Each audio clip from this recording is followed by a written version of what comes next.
today. My name is Sage Babalola. If this is your first time on radio, we welcome you. You are on to the Morning Express. It starts at 5 a.m. and it rounds off at 11 a.m. Now, in between the Morning Express, we have quite the number of segments on there, all of which, as earlier said or earlier stated in my introduction, is all about insightful commentary. We give you analysis and also an opportunity for you to communicate with us and to opine on the matters that are raised, especially the ones reported on the front pages of our dailies. And so we're inviting you to join us for the next 50 minutes as we explore the intricacies of current events through the lens of today's newspapers. We're going to talk politics, we'll talk business, we'll talk everything in between, and we just want to bring clarity and at least some level of context to the news as we get them. We have a social media community, one that we would love you to be a part of. So do well to join us on social media: Facebook, YouTube, Instagram, X, whatever social media platform is currently active. We do have an account, and the reason for this is so that you are first on the line as information comes through.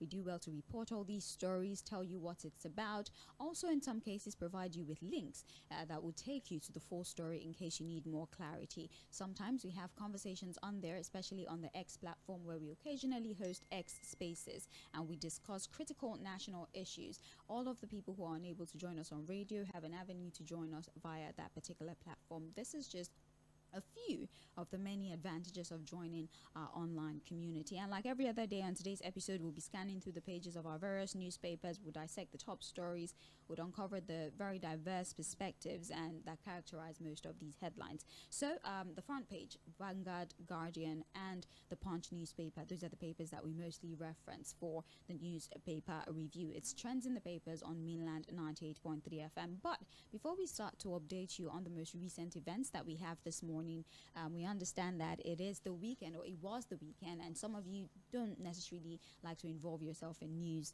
over the weekend. You take it as your time of rest, and that's okay. It's totally understandable. I'm sure you do that because you're certain that when you tune in on Monday, Mainland 98.3 FM will definitely keep you up to speed with all the many things that you have missed. And so allow me, before we look at today's papers and before I bring on our in-house analyst Fuad Side, to refresh your memories about some of the news headlines that you might have missed from Saturday up until this very moment. Well, Jabiamila launches free transport scheme for students, elderly in Surulere. Baba Ahmed criticizes Tinubu's policies, warns against re-election bid. AFCC yet to explain VDM's detention, shows only kangaroo warrant, says lawyers. Current INEC cannot deliver a free and fair election in 2027, says Nebo, who's the vice chancellor of the University on the Niger, Professor Chinedu Nebo. And finally, Mele Kyari, 13 other NNPC former serving officials under investigation, EFCC confirms. Now, for the Punch newspaper, the weekend stories: Wike apologizes to Tinubu after Rivers women walkout on First Lady.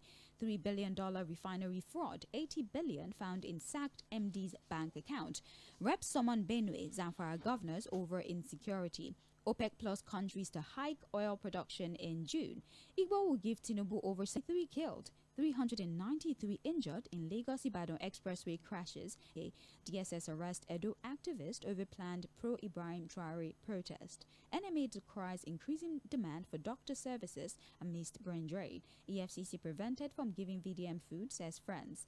Genco's 4 trillion naira debt. Federal government pledges cash payment promissory note. Abia Monarch raises alarm over massive land acquisition by herdsmen in Obingwa. And you might have missed over the weekend. Like I told you, we are about to pick our dailies: The Guardian, Vanguard, and the Punch newspaper in no particular order. I'll bring up has for us, most of which happens to be developing stories. Don't forget, we are streaming the program live on Facebook and on YouTube. So if you're unable to use your Guardian, Radio Tuner, whatever radio online or online radio platform that you use, we're very much available. Mainland 98.3 FM. We're also on Facebook at Mainland 98.3 FM, and we're currently streaming the program. Good morning to you. Happy World Press Freedom Day. I know it has passed. It was on Saturday, but regardless, happy World Press Freedom Day to you, Fuad. Thank you. Happy World Press Freedom Day to you too, and all the journalists in the world who are, contributing their own quota to nation building. Indeed, it's wonderful. Information dissemination and information management all over the world. Yes. They get to celebrate ourselves.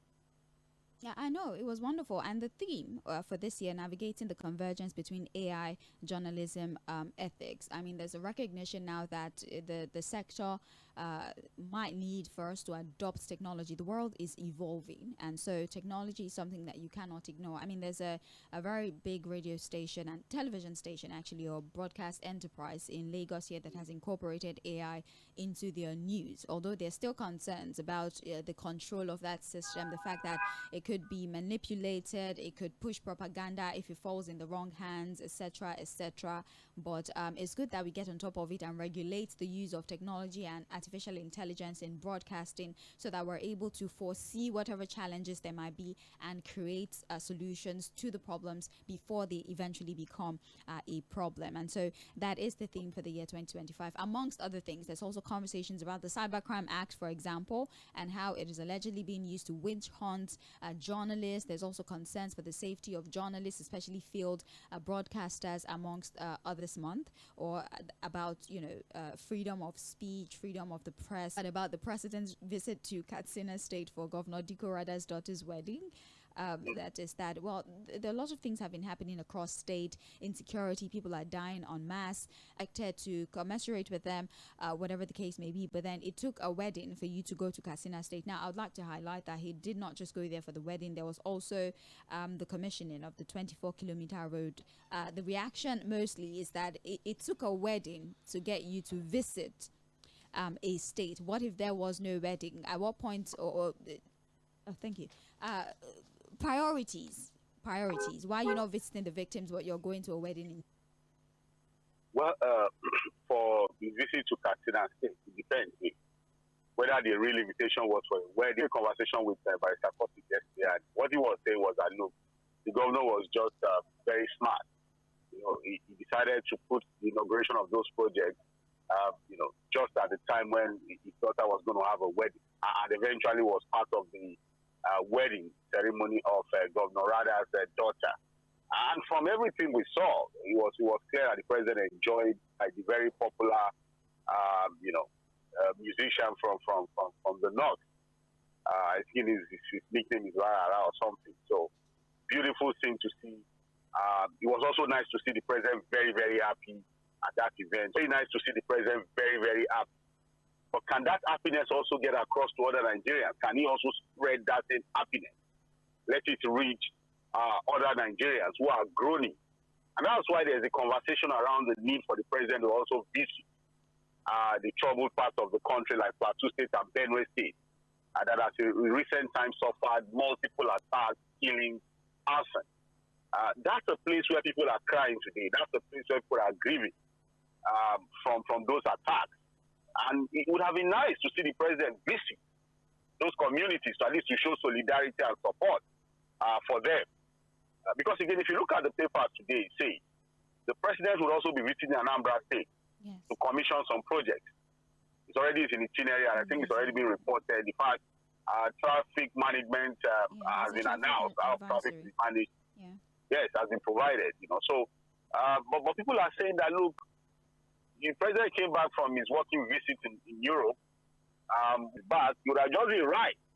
The right thing to do was also to show some solidarity for people of those communities and states who are going all looking very happy, So, but again, I'm sure the managers of the president may see it differently, because again, it's not just perception is stronger than reality sometimes.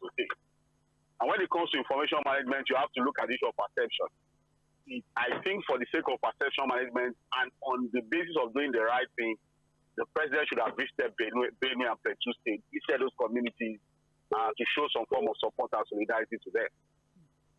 Well, that is that about that story. I'm pretty certain that when we open the phone lines, people would have a lot to say about that, because the reactions I've seen so far, it's everybody upset about the fact that the president made that particular visit. But like I said, there's also the question I asked, rather, that is it not possible for the president to multitask, attend an event and also do the responsibilities that have been given to him. Anyways, aside from that, there's still conversations really about the women in Rivers State who apparently worked out on the wife of the sole administrator and the First Lady, Remi Tinubu, was supposed to attend, but because they were insisting that they will not be addressed by a sole administrator's wife, whatever the case may be. And Nyesom Wike did have a lot to say about that. He apologized to the president, apologized to the president's wife, that this takes us back many steps. This is not how they should react, etc., etc. I would like us to also remember that the NBA, the Nigeria Bar governor,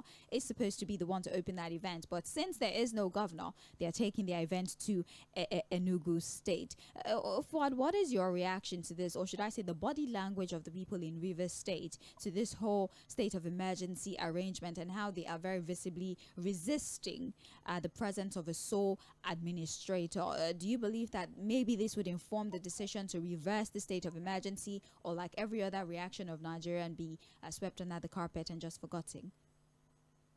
Well, I don't think whatever we're seeing as protests from the people of Rivers State, we've seen continuous protests from women, from different groups. I've also seen that consistently, eminent people, indigenous of Rivers State, have stayed. I saw the governor and the deputy suspended. I don't think it will change anything, really. What will change anything, if it will happen anytime soon? Seen news that is there with the president in London. There are some other reports too that somehow is able to reach out to some Wike, Rivers State, to be amongst the states that it can just sit back and say, look, it's done and dusted for me ahead of 2027. So, but again, people would always protest, and I think it's part of our democracy. Like you said, some Wike thinks that this was an organized protest against the First Lady. In fact, in the statement he made, and also be organizing protest against his wife, that's disrespectful, if you understand what I'm saying. But I think that, look, our politicians will never pay attention to these things. Someone was thinking and they were thinking something else. If you understand what I'm saying, these little things, people, to pretend about their reality, you cannot, look, people know what they are going through. They know how badly the country is being run. Their reality speaks to them. It's not what you think their reality should be. Like I said, the sad part of what we are faced with at this time, it's a situation where people are being forced to believe a different reality from what they are actually going through. You are peeing on their face and you want them to accept it as if it's rain that is falling. So it's just what it is. I saw some of the videos of the women who have said that, look, it's just strange to them to see that, number one, somebody who is not from their state is in charge of the state as a solar. It's so alien to them, and they said, no, this is not what we want. And you please return the governor we voted for, and so that we can relate with the wife of the governor, who is the rightful first lady of the state. So, again, it is what it is. Will our politicians pay attention to things like this? I doubt it. They don't generate the people. If you ask, they will still do what they want to do, irrespective of what the people are saying. Well, we'll soon move into the most recent stories of the morning, although all of these stories are more or less developments of the stories we're currently talking about, which is why I needed to establish the foundation of this story. So axial bridge for repairs from Tuesday, the 6th of May to the 23rd of September 2025. And I'm doing this because I remember when the Independence Bridge was closed and people said they had no idea that that was in place, although there was already, and begin to plan yourself. There is travel advisory has been given. It's in the papers. Maybe before the end, I'll give travel advisory for the duration of the closure of the bridge. So please bear in mind that from tomorrow, the 6th of May, there would be the closure of the Oworoshoki third axial bridge for repairs. And if you're somebody who has to be somewhere as early as possible, you might want to consider using alternative routes. Well, let's move on. Assembly counters PDP governor's lawsuit, demand 1 billion naira. Now, the National Assembly has urged the Supreme Court to dismiss the suit filed by 11 People's Democratic Party governors challenging the declaration of a state of emergency in Rivers State. The federal legislature, in its response, contended that the plaintiff's suit was procedurally flawed and lacked merit. It argued argued that the court lacks jurisdiction to entertain the suit and should award 1 billion naira in cost against the plaintiffs for filing what he termed a frivolous and speculative suit. Now, this is in response to the 11 governors who had approached the court regarding the state of emergency declaration in Rivers State. They are contending the rights of the president or the constitutional backing of the president to suspend a democratically elected governor and also to dismiss the state assembly. The National Assembly, that's lawmakers, have responded to that suit, and they are urging the Supreme Court to dismiss the suit because, first of all, the Supreme Court does not even have the jurisdiction to attend to that issue, at least according to them. And also, there should be a 1 billion naira fine demanded from the plaintiffs, that's the 11 PDP governors, because their suit is frivolous and speculative. What are your thoughts, Fuad, regarding this? Do you believe that this statement by the legislature is more or less preempting the court? Is there any constitutional provision? Is there anything in the law that specifically says the Supreme Court cannot attend to these matters? And what would you think would be the most reasonable approach? What other approach can these 11 aggrieved governors take to express their because this is a case in court. Sage, there are limitations to how far we can really analyze. Numbers will reduce now that we have some of them already detected, if you understand what I'm saying. Yeah.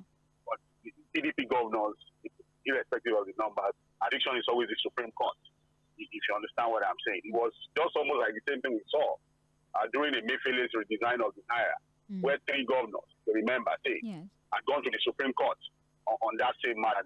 Their response is that, look, it lacks merit. Supreme Court does not have jurisdiction to sit over these kinds of matters. So, again, we'd have to call, made a ruling on the declaration of state of emergency that saw the removal or suspension of a governor and his deputy. Closure to the case, because it was also decided on technical grounds that, look, the suit was filed improperly, because according to the Supreme Court, then it could only be the sole administrator who had the right to file charges on behalf of the state that should file the charge, and not an suspended governor. If you understand, that's why you can see that on this Rivers matter, Ubara is not the one going to Supreme Court. Yeah. It is the other PDP governor. So the question would be on its merit, not on mere technical ground. Because the issue here that a lot of Nigerians are interested in, as far as the Supreme Court interpretation of Section 305 precedent, that's the issue really that Nigerians are interested in.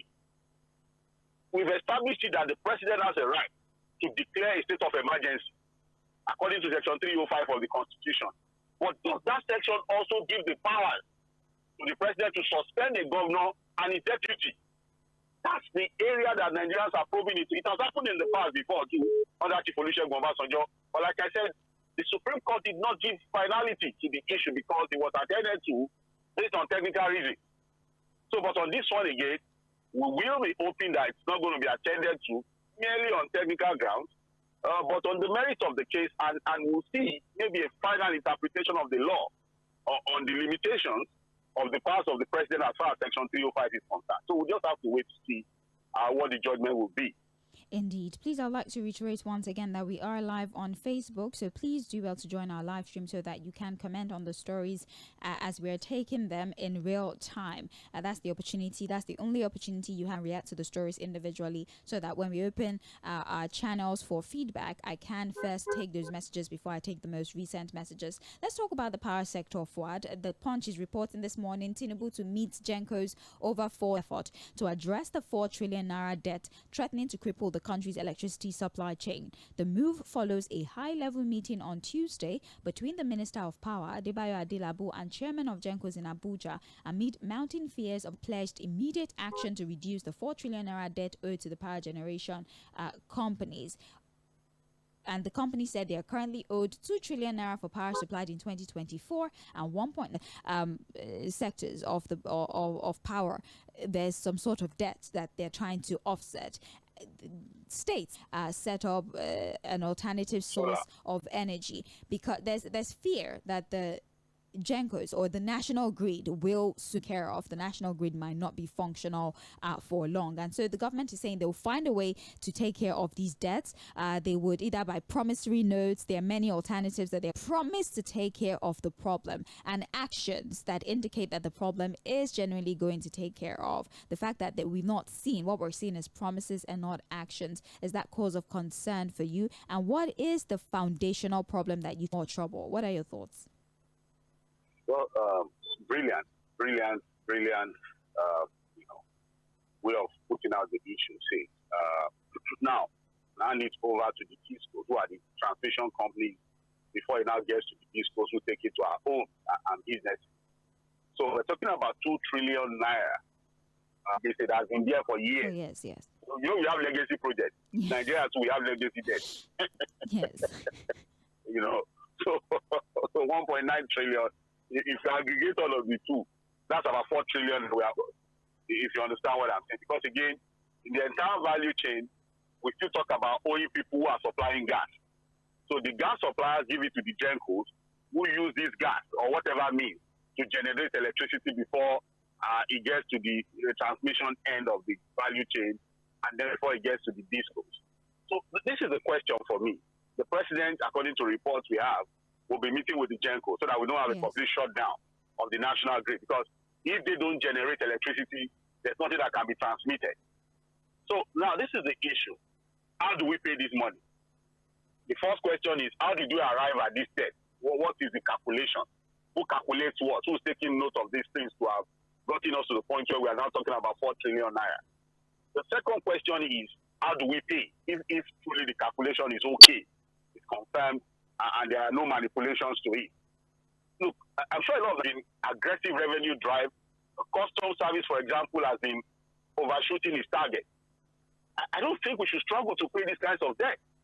Remember again that, look, there are Nigerians now who have been forced into Band A out of their own will and volition, who are paying through their loans heavily, suffering, sweating.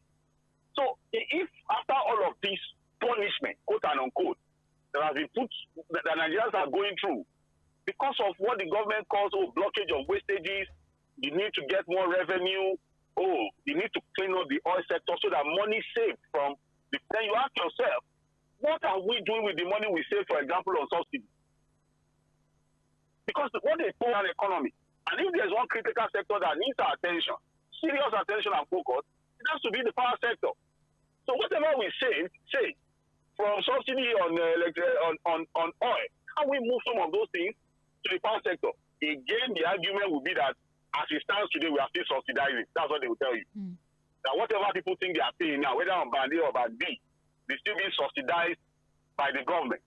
Even though there are still questions almost every day Nigerians are asking, even the Band A, are we getting value for what we are paying for? Is the service completely reflective of the amount that Nigerians are paying for? Almost throughout last week, in the station there, we are on Band A. But as we speak, we still run 2 generators. We have HPA 40 and we run diesel, we run maintenance on alternative sources of power, despite being on Band A and paying through our notes for electricity bills. So I'm sure the president would have to discuss with them. But going forward, can we ask ourselves, who is dotting the I's and crossing the T's, taking notes of these things? How are we calculating this debt? Whether it is legacy, I must say, but again, it is what it is. Who's going to bail the cat? Well, who is going to bail the cat? Let's see. Well, Adelabu, the Minister of Power, has said that they intend to pay at least the bulk of the money and not just the promissory notes, that they would pay part of the money and the rest would be taken care of by means of promissory notes. We might be beginning to see stories around to, because again, the Band A people, I'm sure a lot of Nigerians who are on Band A never wanted to be on Band A. Didn't even want a band arrangement in the first place.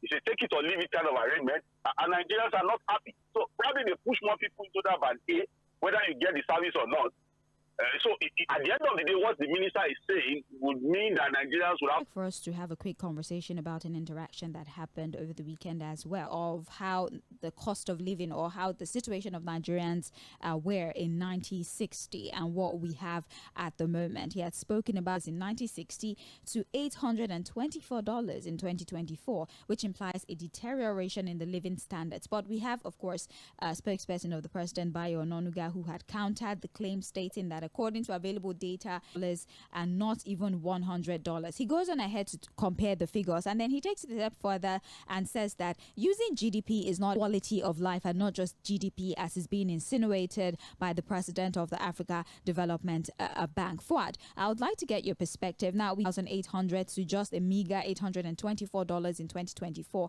from 1960 at the quality of life of Nigerians at this time. And also, there's also the population explosion that we've seen, which is a factor to... Just a political jobber who has an appointment and just wants to insult everybody. I'll go with the man that is reasonable and factual in what he's saying. Okay. If you understand what I'm saying. Because if you look at that release from Mr. Bayo Onanuga, at the last part, look at what he said. That Q1 additional was only talking like a politician like Peter Obi and others. He did not even address the issue. Okay, why has he not even addressed what the World Bank said? Right. About the rising level of poverty in the country? And you see that deliberately, all of them avoided commenting on the World Bank projections on poverty and poor living standards of Nigeria and the projections towards 2027. Have you noticed? So it's Mr. Q additional that they will attack now. And I keep saying it that, no, can we address these issues of this African Development Bank? If at that level to power, he has spoken of the reality of Nigerians, the pain and suffering in the land. Even the president on the Bayo Onanuga, because he has an appointment now and thinks he can just throw things around because he thinks some of us are dumb, can just begin to argue and insult everybody. The facts are there. The living standards of the people have gotten worse in the last 2 years. That's just the reality. And we can't pretend about it. And insult everybody that tells you the truth. They can live in delusion about it. Their own reality may be different from the reality of a lot of Nigerians. You understand? They are now in the presidency. There's a lot of freebies that goes to them. All manner of ridiculous allowances and obstacles goes to them. We understand. So suddenly, Mr. Q additional, because he has told them the truth now, he's speaking like a politician. Look, why did he have to address put that as part of this? Is that his own training? They say some of these guys are senior journalists, and we see them and we shake our head today. Well, look at the figures you are talking. Why have they not addressed the World Bank projection? Why? Well, they're talking like what?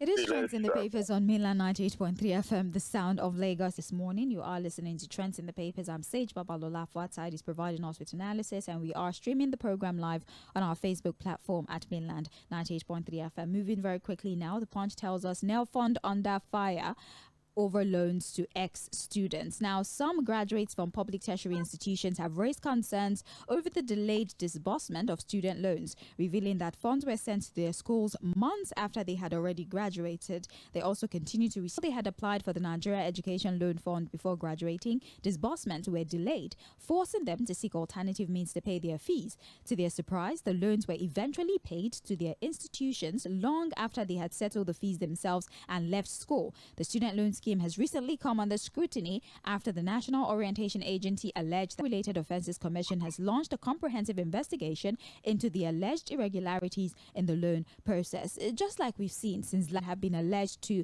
be making illegal deductions. Now, we have students who are claiming that they did apply for this loan whilst they were applied for, have indeed been paid to the institution, including the stipends that they were eligible for whilst they were still in school. So far, so good. There's still questions around where 71 billion of the over 28.8 billion naira that was disbursed for this particular scheme is. 28.8 billion is what has been released from the 100 billion naira loan, but 71.2 billion remains unaccounted for. Or please let me put that properly. Now, according to preliminary findings by the ICPC, Nelfund released 100 billion. So Nelfund released 100 billion of the loan. Only 28.8 billion actually got to applicants, and there's questions around the staggering 71.2 billion that currently remains unaccounted for. Fouad, your thoughts? I don't know, really. I don't even know how to You must know this one, because but where is the money? you know that no, the entire process from application to disbursement, that there were still some gray areas that we needed to work on, for it to, work properly without having issues like this. I think a lot of Nigerians were just too excited. Mr. Tᴏɪᴜ S쏘뾱ᴜ, the man in charge of NELCON, has been appearing on TV, granting interviews, trying to clarify what will end with this particular one. Because what they are saying is that, look, most of these monies that these things have been approved, but because of the delay, they still have to look for other means to pay. So it means that there's a gap somewhere. Loan really solve, really. It doesn't really solve the problem. It doesn't really solve the problem of affordability when it comes to tertiary education. I think that a little thing as creating a student loan that does not necessarily solve the problem, some of these allegations, ensure that the right thing is done, and if it requires punishing heads of institutions. Over 1,700 have been killed in boundary communal clashes in 7 years. An estimated 1,796 persons have lost their lives in boundary and communal dispute across Nigeria between January 2018 and August in subsequent years, highlighting the increasing intensity and the frequency of communal between January 2020 and December 2023 because of communal clashes that are linked to land and boundary disagreement. I guess that even the current wave of insecurity we're seeing in the country has been linked to some communal clashes, land disputes, the claim of certain individuals coming to hijack lands, the need for people to defend their lands, amongst other things. Is there anything in the law for what that makes it very clear what it is, know exactly what part is theirs and where their own boundaries stop? And all of those kinds of things. At the state level, too, I'm sure there are structures to deal with boundary disputes, community disputes, ensuring that, look, whenever there are crises, there are conflicts like this, enough security is provided within those communities to ensure that it doesn't result in loss of lives. The governors also have a lot of roles to play. It's not just for them to sit back and see some of these things generate into insecurity in their state. Why not go into those things? I'm sure a lot of them have commissioners who are in charge of land, the local governments and what have you. So it is to go into these community and attend some of these issues. You have the community not trusting them. These things that sometimes these governors or politicians also take side, if you understand what I'm saying. So, but if you go into issues like this, I'm sure they will listen. You understand what I'm saying? Right. Because at the end of the day, these are brothers killing brothers. See, that's the sad part of the whole story. Yes. This is not brothers in the name of one community to another. Two people that you have to protect the rights of all of those involved. So how do you settle a dispute when the concern for the safety of addressing it? Cabal's still fighting against our refinery, says Dangote. Now, the president of Dangote Group, Aliko Dangote Alhaji, says his refinery, stating that his determination to fight is still on. Well, I could go on and on about the story. It's basically just Dangote insisting that he will fight for his refinery. But we need to also link this to the recent development we've seen following the sack of the MDs of our refineries in Nigeria. The latest report is that about 80 billion. Now, there are questions around, is it possible that one individual is able to accrue 80 billion? And this story together and tell us what your hopes are for the functionality of our refineries in Nigeria. Will they ever work? $1 into a business and you allow it to go down. So you would have to fight because that's big money. Remember that he said that, look, that money could have been used for other things. But I read that was going to be continuous fight to ensure the survival of his refinery. And we have seen it consistently. He's been fighting. That was not a man that was used to having conference state. But today, almost every day, he's talking.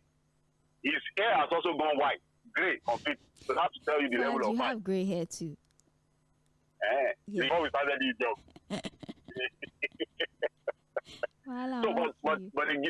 But again, it's just what it is.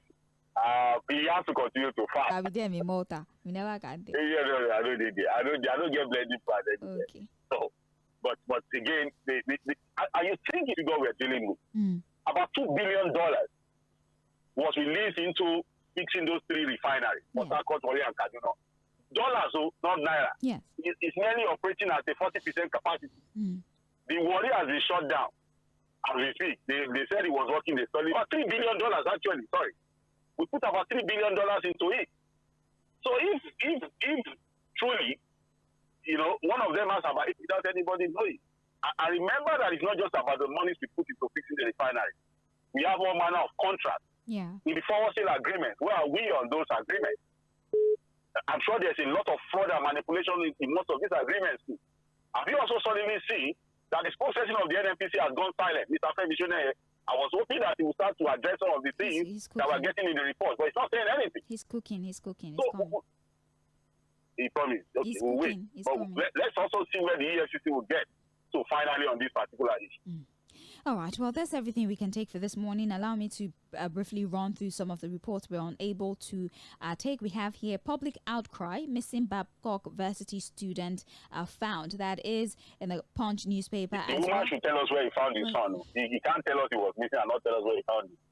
Okay. That woman has to tell the explosive. That's in the Guardian newspaper. And for Vanguard newspaper, why very dark man was arrested by the EFCC. That's a story that has been trending since the weekend. There were allegations, other things. So we'll address this. We also have the post on social media. EFCC is arresting somebody on cyber crime or what cyber stalking. It's not their jurisdiction. It's not. They're supposed to investigate. People are calling the EFCC for land dispute, so I really don't know. The lines are blurred, unfortunately. We're going to have to take a break right now. Thank you very much.